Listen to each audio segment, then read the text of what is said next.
What's up, guys? My name is Steven, and today I'm going to be reviewing and doing a walk around on the 2020 Dodge Durango SXT Blacktop.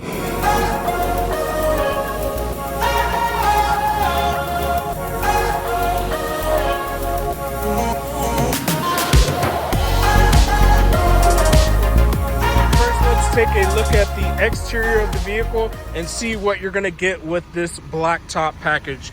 So the first thing that you're going to get is the 20-inch high gloss black aluminum wheels. They have the 265 by 50 R20 all season tires. These are Bridgestone tires. Heated mirrors with fold away. To have the automatic halogen headlights. We're also going to get the black headlamp bezel along with the body color front fascia. You're going to have the black on the side mirrors. You're going to have the black molding, and you're going to have the blacked out badge in the rear. Blacktop package is also going to give you this dual rear exhaust with the bright tips. This Durango also has the third row seating group. The third row seating group adds the third row seating, the third row remote headrest dumping, so you can remotely lay down the headrest. It's also going to have the second row 60/40 fold and tumble seats, and so that's going to give you 7 passenger seating. So I'm going to hop in the vehicle. You'll notice on the door there's this little button right here. This has the remote proximity key, keyless entry, so you don't need to take the key out of your pocket to open the door. You simply, this button will lock the door, you pull on it, it'll unlock the car for you. So inside we have the power driver's seat. You've got your power windows and locks, as well as the side mirror controls. This one has the automatic on headlights. Right here is going to be your release for the gas. I'm gonna hop in here.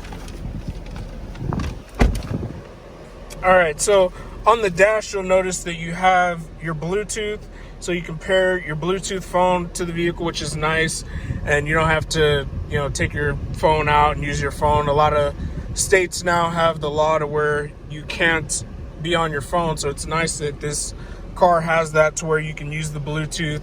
It also has the voice recognition as well, so you can do some of the commands that you would normally do using buttons on the steering wheel as well. Also, you'll see on the steering wheel it has cruise control, and this is push button start. I've already got the AC on. It's blowing cold air in here with it being, how hot is it? It's 90 degrees outside. No wonder I'm out here sweating.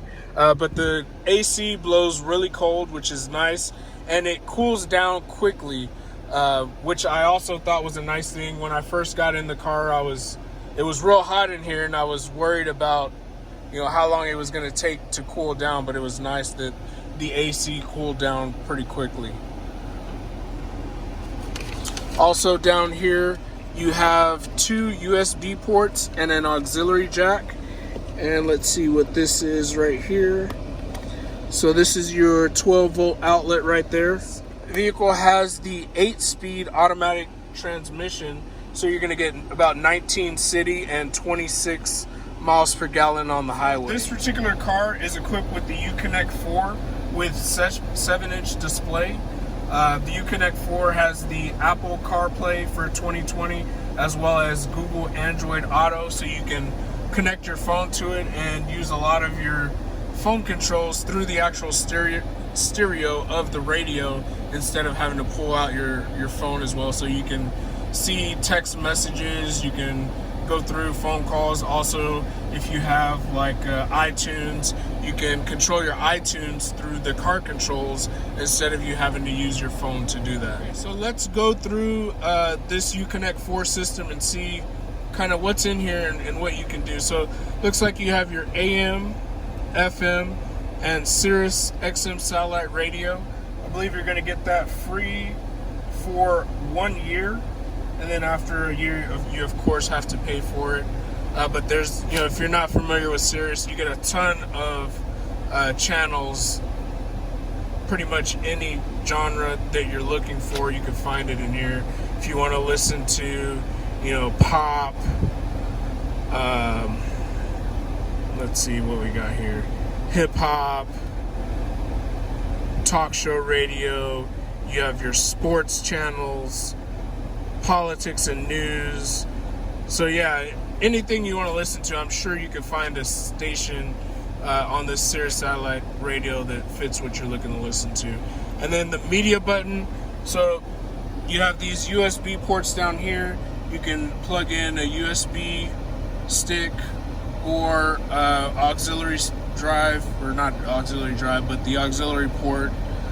So also this will allow you to connect your phone via USB, and you can use those controls. Like I said, you can play iTunes, Pandora, you can do all the controls through the steering wheel, as well as Bluetooth. So once the Bluetooth is connected, you can listen to those stations as well through the stereo system also.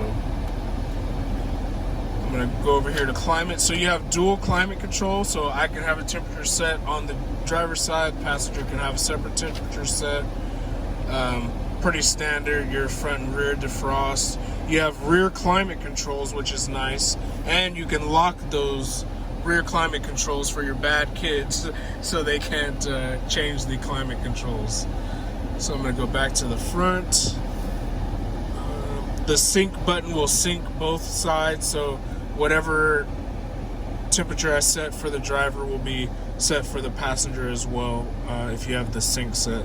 If you unsync it, then the passenger can set a different temperature than the driver. The Uconnect button, that'll allow you to check out your backup camera without having to put the car in reverse, which is nice. This also has the Park Sense rear park with assist with stop. Sorry. So if it senses something behind you and you keep driving backwards, it's going to stop the vehicle before it allows you to run over whatever is behind you. Alright, so then we got the audio settings in here, which is your equalizer. You can have the speed adjusted volume. You have a compass here, which is a compass, of course. The media is the button that I showed you a second ago. This is for the rear headrest. So the third row is the headrest is power. So, if you have limited, well, let me see. They're down right now, but if they were up, you would have reduced visibility out of the back. So that button will allow you to lower them. You have your climate controls. What's the controls here? So there's the headrest and the backup camera again. Then your phone button, of course, you would need to pair your phone to do that, but you can get your messaging as well as your phone book is downloaded to the car, and you have the option, oops, I just noticed my camera was not facing the screen, but you can have favorites saved. Let me go back to the settings and see what else we got here. So then you have your radio and then your normal settings. And so the controls, of course, is the same one that was in the Uconnect. The settings, of course, is your settings for your door locks, safety, driver's assist, clocks, whatever. And then down below that, you have your mute button to mute the audio. This will turn off the screen. This also turns off the screen, so you got, and then when you hit the screen off, you can actually touch the screen to turn it back on. You can use this knob to scroll through your stations if you were, on the radio. So as you can see, I can use the knob to scroll through that. And then this is to turn the park assist off. This is the automatic start. So it has well, let me get back to that button in just a second. Then this is the eco button, so you can turn the eco button on. This basically will save you a little bit of fuel. The sport on will give you a little bit sportier drive. You also, of course, can have a sporty drive and save on fuel economy. And then you have your electronic stability control. which of course is going to keep you on your intended path and help with driving in wet conditions and so forth. Let's see, you also got a cool little cubby area here to store your phone, so if you have it plugged in, you can store it down here. There's a little rubber mat that's right here. You have 2 cup holders. There's another little storage area that has a nice little rubber mat here as well. This rubber mat comes out on both here and there.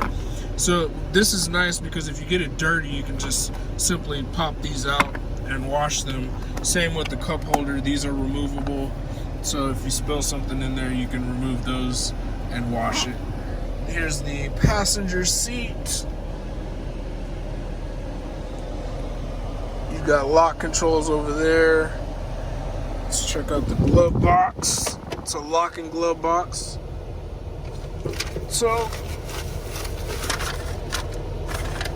not too big, but it'll do.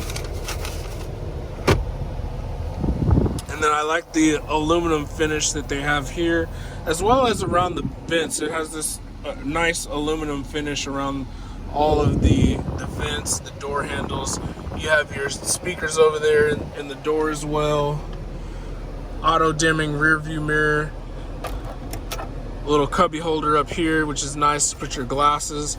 And you can't really tell, but it's got this foam material in here so that it's not going to scratch your glasses, and it's, you know, instead of you having plastic in here or something, this will definitely reduce the wear on anything that you put in here. So if you got some expensive shades that you don't want to get messed up, that's good for putting them in there. So you have a mirror here.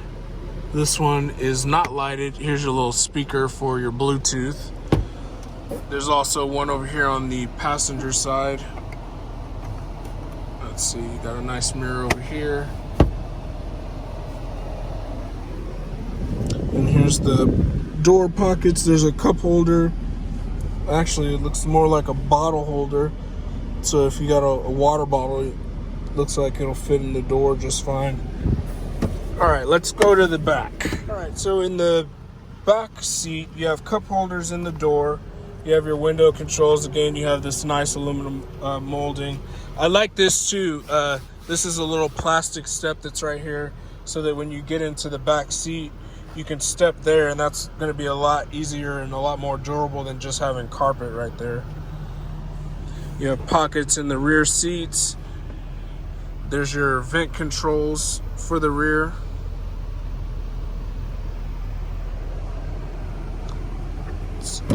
So you have 2 more cup holders there.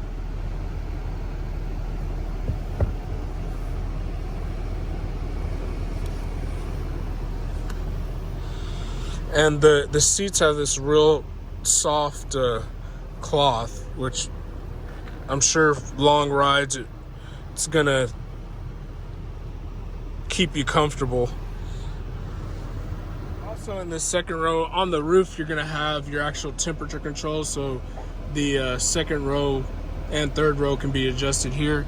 And then you also have vents that are in the roof, which is nice as well, because a lot of times, you know, the driver will be comfortable, but then in the second and third row, everybody will be sweating. So it's nice that they have these vents here. You can close them off, open them up.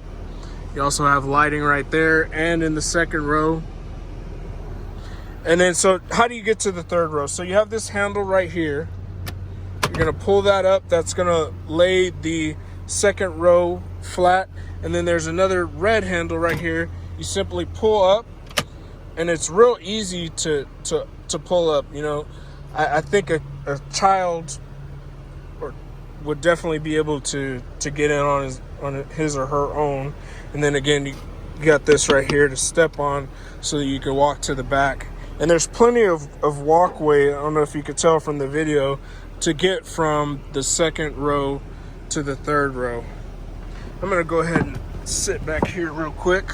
All right, so I'm sitting in the third row seating. I'm an adult, not too tall, but you know, I'm not cramped back here, so an adult could definitely fit here, back here, especially if they're, you know, under 6 foot, pretty comfortably. The seats feel good. You have a little armrest on the side here with a cup holder. Same on the other side. And yeah, I could see two people definitely fitting back here comfortably. It's not like a lot of third rows that most manufacturers have, to where, you know, you put somebody back here, you know, or the only person you could put back here is a child that's, you know, 3 or 4 years old.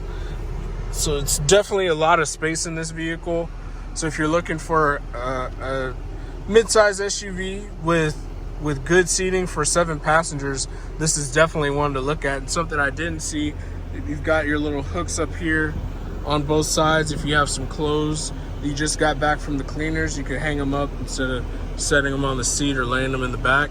And what's also nice is these vents right here. They were closed just a second ago, but I open them up and you get plenty of air that's blowing back here. And you know, if it's dark and I want to read something, I could simply turn on the light back here and do that. I'm taking this down the road. I completely forgot to do that before I made the ending part of this video, but I wanted to take it down the road, basically show you all that real quick. So I'm heading down the road. I'm driving about 60 miles per hour, and it looks like I accidentally left the lift gate open. So it's nice that this will let me know if the hatch is open back there, but I'm just on the access road, driving about a mile down, so it's not really going to matter. And this vehicle has, you know, plenty of get up and go when you need it. It's got the 3.6 liter Pentastar V6. But the drive is smooth. I was driving down this road earlier with a Dodge Challenger, and you could feel every bump in that Challenger. But this Durango, you know, with the suspension that it has, it pretty much absorbs all the bumps driving down the road. You'll notice how smooth I'm keeping the camera right now driving. I'm actually holding the camera, so if this road is kind of bumpy, but the Dodge Durango is doing a good job of absorbing all those bumps. That was the 2020 Dodge Durango SXT Blacktop. Let me know what you think about the video. If you like this video, please give it a thumbs up. If you want to see more videos like this, please go ahead and smash that subscribe button, and I'll catch y'all next time.